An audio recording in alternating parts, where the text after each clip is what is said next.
So this week we've got in for repair this Specialized Rockhopper, and it's come in for one of the usual things that happens. So this is quite common. What's happened is the rear mech has taken a whack. The guy has carried on riding it, so all the standard signs of it having had a whack. It's bent the mech hanger. He's gone into one of the low gears. It's caught the wheel and it's pulled the mech up and snapped it all off. And what we've got is a whole bunch of damage that we've got to fix. So we've got snapped mech hanger. We've got a really bent cage to the back of the mech there. Obviously the mech is pretty much a write-off because of that. The wheel has had some spokes wrenched, so the wheel's a little bit bent. And so we've got all that to fix. Whilst it's in, this guy also wants us to look at his brakes. It's just had some new pads on it, but it's got zero power. What appears to have happened is basically they've fitted some very basic pads on there, which are possibly too hard, just the wrong compound in general, and they've just polished up completely. And the discs have been polished completely and the pads are totally glazed over, but I suspect it's just down to cheap pad material.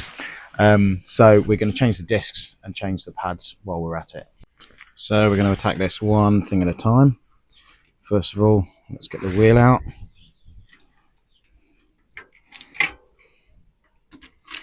Let's get the remains of this mech hanger off.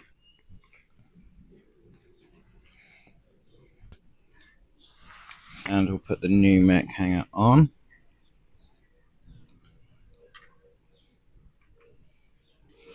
We're not just going to assume that that is straight. We will also use a dag tool on that and just make sure it is.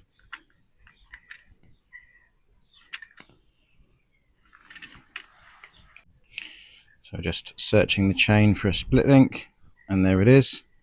So we can remove that split link. The chain appears to be in good working order. So when we remove that split link, we'll take the chain off and then we'll put a new link on when we replace it. Wow, this chain is mucky. Gonna let the chain sit in some IPA for a while, try and let that grease come off. It's so greasy I've even resorted to gloves.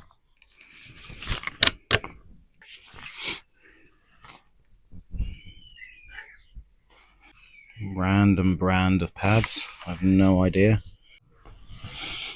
Even though this is not a Shimano caliper, being a cable caliper, there is advantages in fitting slightly softer pads. I'm fitting the Shimano BO5S pads to this, which are just a standard pad, so not like a hard sintered one or anything like that.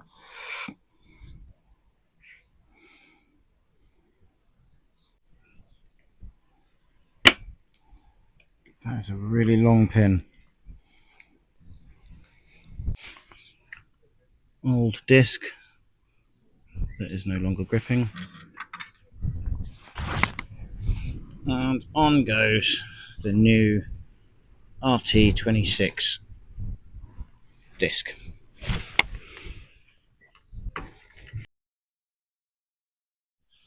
So one of the other reasons to put a new disc on is actually I'm putting a disc which is more appropriate for the pads that I'm fitting. So this is a resin specific disc, which means it's made of slightly softer material, which means it's going to grip a little bit better on those pads. I didn't have to change the discs if I didn't want to. I could have done things like scuff the disc up and try and renew the surface, but this is a much better way of dealing with the situation.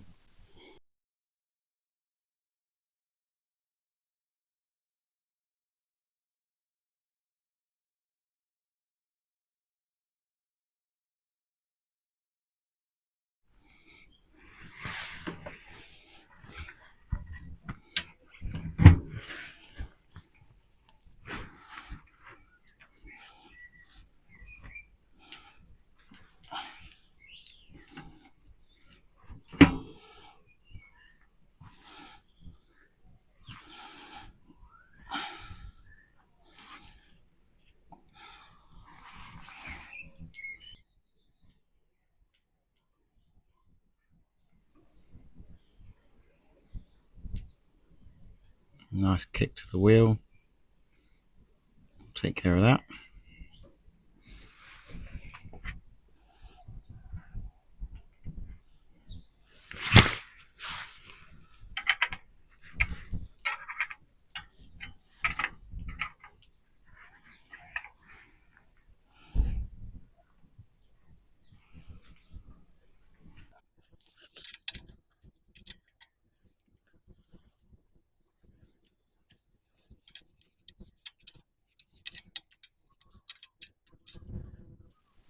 I'm going to be doing a wheel truing tutorial pretty soon, so keep an eye out for that if you want to know the sort of ins and outs of what I'm doing and why here.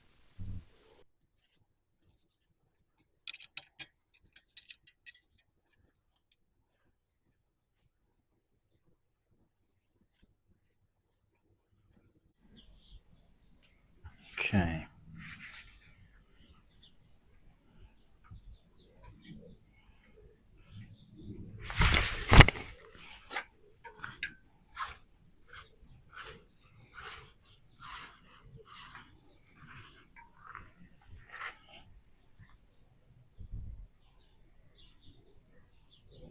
Okay, I think we're straight. Let's do the test again with the Allen key. There we go. Pretty good. Okay, deck tool time.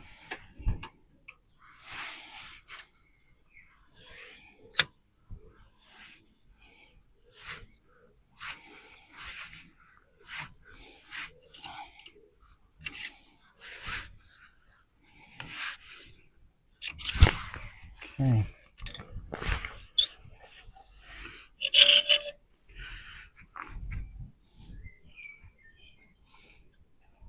Line up with the valve. Line up the deck tool.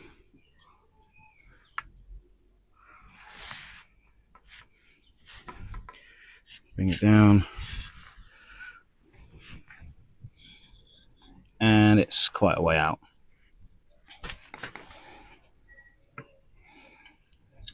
These are notorious for being quite weak, these Specialized ones. So I'm going to be careful bending this. There we go, looks like it's straight now.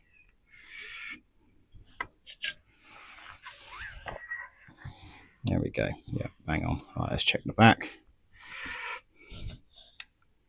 Okay, just a very light tweak. Okay, we're good.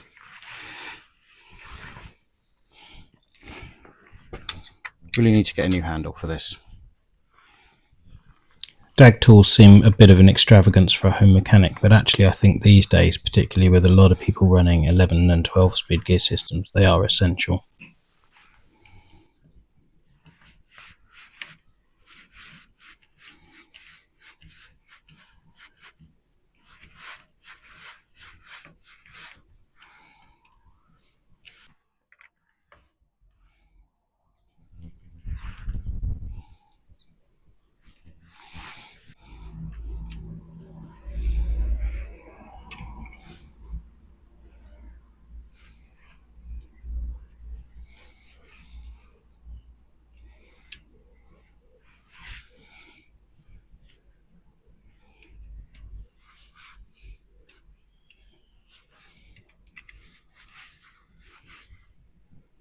I'm having to get out the much more concentrated cleaners now because this is typical of what happens when someone uses the muck-off lube, because it sets like concrete. It's really difficult to remove.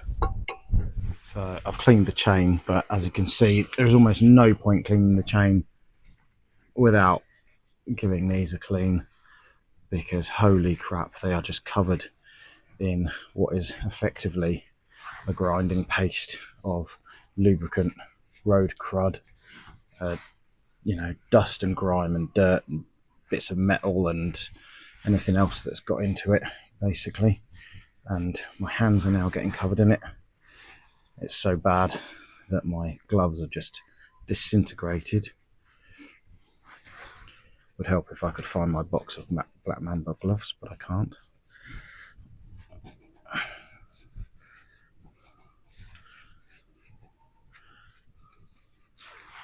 I was using my emergency stash of cheapo.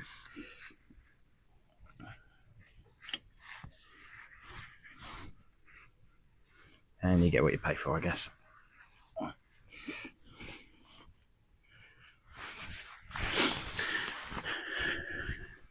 It ain't perfect, but it is a hell of a lot better than it was.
Okay.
This is my way of setting these kind of calipers.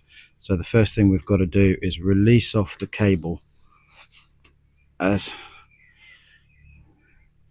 we've got to allow this arm to go back to its natural resting position. And then what we want to do is just pull a tiny bit of tension up, just to make sure it's pulling up any slackness in the cable. So that's as far as it naturally rests back and the cable is taut. We've got to undo these bolts here, which allows the side to side movement via elongated holes. So we should now have some sideways movement in the caliper.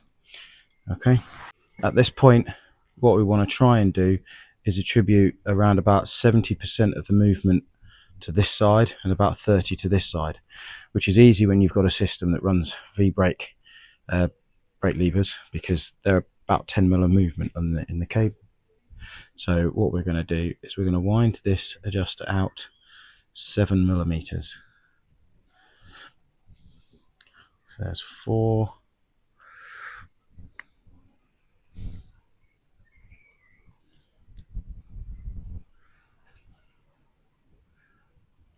And there's 7. So we just want to turn this passive pad adjuster all the way in, and what we want to stop is just the movement. As soon as it's clamped the wheel tight and the wheel doesn't move anymore, then we're good.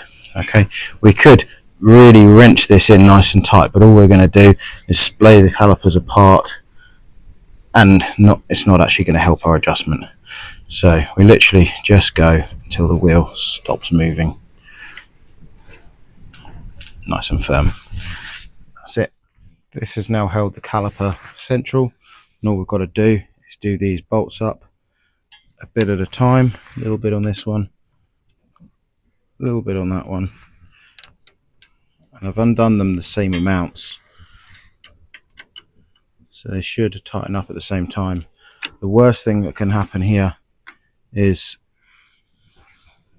a little bit of creep. As we do the bolts up, the caliper creeps slightly one side or the other, and by doing these bolts up evenly, it should help stop that. Okay, now I'm happy with that. What we're going to do is wind this adjuster all the way back in again.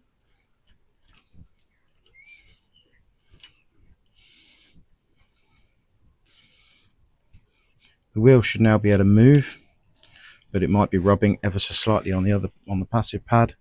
And all we do is with the brake lever, we're feeling for movement. We want approximately a third of the lever pull. At the moment I've got just under, and I can adjust the other side with my Allen key until I get a third of the movement. And now what I'm going to end up with is with this pad moving about 70% and the disc just ever so slightly tweaking against the other pad, and so the wheel should spin super free and stop.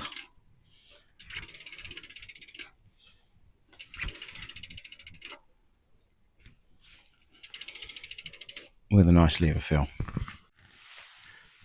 So if you can imagine, this is your disc pad and this is your disc pad here. You've got your caliper over the top, okay, and this is your disc, and you've got one passive pad that doesn't move, and you've got one active pad that comes in. And the way this works is the active pad moves in, makes contact with the disc, and then it moves the disc over, and what happens is effectively the disc warps towards the passive pad. Now what can happen if you get your distances wrong is the disc will warp just like this, and it will slowly wear your pad to a matching kind of shape like that. So we want to try and avoid that. So what we're trying to do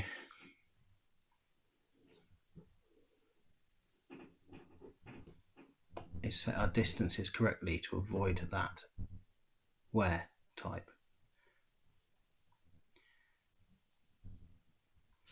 So what we're trying to do is make sure that our disc is very close to the passive pad, and therefore your active pad moves in further, and as it touches your disc warps less, and so it's much straighter when it touches the passive pad, and therefore we're going to stop any uneven pad wear as much as possible. So this gap wants to be, as a ballpark figure, something like a 70-30 split. works quite well. But what you've got to take into account is this disc is going to be warped just a bit, and so you need to work out those distances depending on how warped your disc is individually. The more warped your disc, the more difficult you're going to find this job, and that's another reason to actually change your disc in the first place. If you've got an old disc that's got overheating and so it's got warps, or it's been bashed or anything like that, replacing your disc is a relatively cheap job to do, so it's something that should be on your priority list, even if it seems like it's got lots of wear left in it. So I've just got the same to do on the front, and it's going to be ready in 1, 2, 3.